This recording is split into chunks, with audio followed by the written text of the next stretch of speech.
सबसे जिसे कहते हैं प्रभावशाली और जिसने कीर्तिमान स्थापित किया सब्सक्रिप्शन के लिहाज से बजाज हाउसिंग, उसकी लिस्टिंग की तरफ जैसे ही हम बढ़ रहे हैं बाज़ार में, जो आई थिंक जो मोमेंटम है ना, सेलिब्रेशन एक जो फीलिंग होती है वो स्क्रीन पे क्लियर विजिबल है।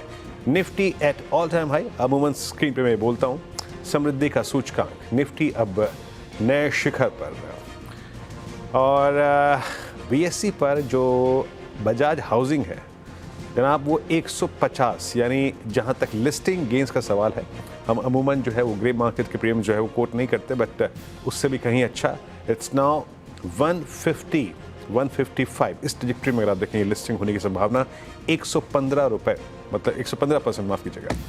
Nifty at all time high, Nifty bank जो है वो स्ट्रॉन्ग मूव देता हुआ। अनुज, समृद्धि का सूचकांक निफ्टी नए शिखर पर, और अच्छी बात है कि हम दोनों एक बार फिर से स्क्रीन पे इसका लुत्फ उठाते हुए। बिल्कुल वीरो, देखिए न्यू हाईज पर तो हम हमेशा स्क्रीन पर रहें तो कुछ ना कुछ भगवान की एक कृपा है, और मैं तो कहूँगा कि बप्पा की कृपा है। मैं वीकेंड पे जो गया था तो उसका एक शायद वो थोड़ा सा इनाम मिलता हुआ, एक फ्रेश ऑल टाइम हाई इस समय मार्केट में। और वीरो, जहाँ तक बजाज हाउसिंग फाइनेंस की बात है ना, अब देखिए ये लिस्टिंग जो हो रही है ये एक्सपेक्टेड था कि डबल हो जाएगा सीधा लिस्टिंग पर, और डबल से थोड़ा ज़्यादा ही लिस्ट हो रहा है। जो एक ही डर मुझे डर इस चीज़ का है कि इतना ज़्यादा इसका हवा बन गया है बजाज हाउसिंग फाइनेंस का। मतलब आप देखिए मीम्स देखिए, सब कुछ देखिए, एज ए मतलब ऐसी बातें हो रही हैं कि आपको अगर बजाज हाउसिंग फाइनेंस का अलॉटमेंट मिल गया तो आप करोड़पति बन गए, मतलब ये बात हो रही है।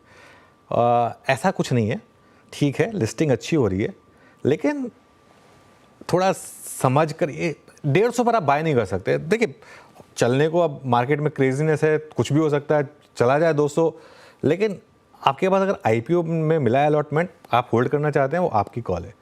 लेकिन 150 पर मुझे लगता नहीं कि बाय बनता है। मतलब मुझे वो टाटा टेक वाला मामला याद आ रहा है, टाटा टेक में भी इसी तरीके का एक वो मचा था, बिल्कुल यूफोरिया मचा था, और उसके बाद टाटा टेक ने लिस्टिंग के बाद जिन्होंने लिस्टिंग में ख़रीदा उनको आज तक रिटर्न नहीं दिया है। एक बार इनफैक्ट टाटा टेक का आप चार्ट ले आइए ज़रा एक बार, 6 महीने का, उससे क्लियर हो जाएगा मामला। ये तो खैर आज का चार्ट है टाटा टेक का ये 6 महीने का चार्ट है, और देखिए ये जो लिस्ट हुआ था अब तक उस लिस्टिंग वाले प्राइस के जो हाई है उसको इसने क्रॉस नहीं किया है। मैं ये नहीं कह रहा हूँ कि बजाज हाउसिंग फाइनेंस में यही होगा, लेकिन यूफोरिया उसी हिसाब से बन गया है बजाज हाउसिंग फाइनेंस का। तो इसके लिए थोड़ा सा समझ कर चलें। 150 पर अगर आप बाय कर रहे हैं तो फिर आप ये नहीं एक्सपेक्ट कर सकते कि 2 हफ्ते में फिर आप 300 में बेच देंगे, जो बहुत लोग एक्सपेक्ट करते हैं। लिस्टिंग आईपीओ वालों का पैसा हो गया डबल, उसमें कोई दिक्कत नहीं है, लेकिन फ्रेश बाइंग आपको थोड़ा सोच समझ कर करनी होगी।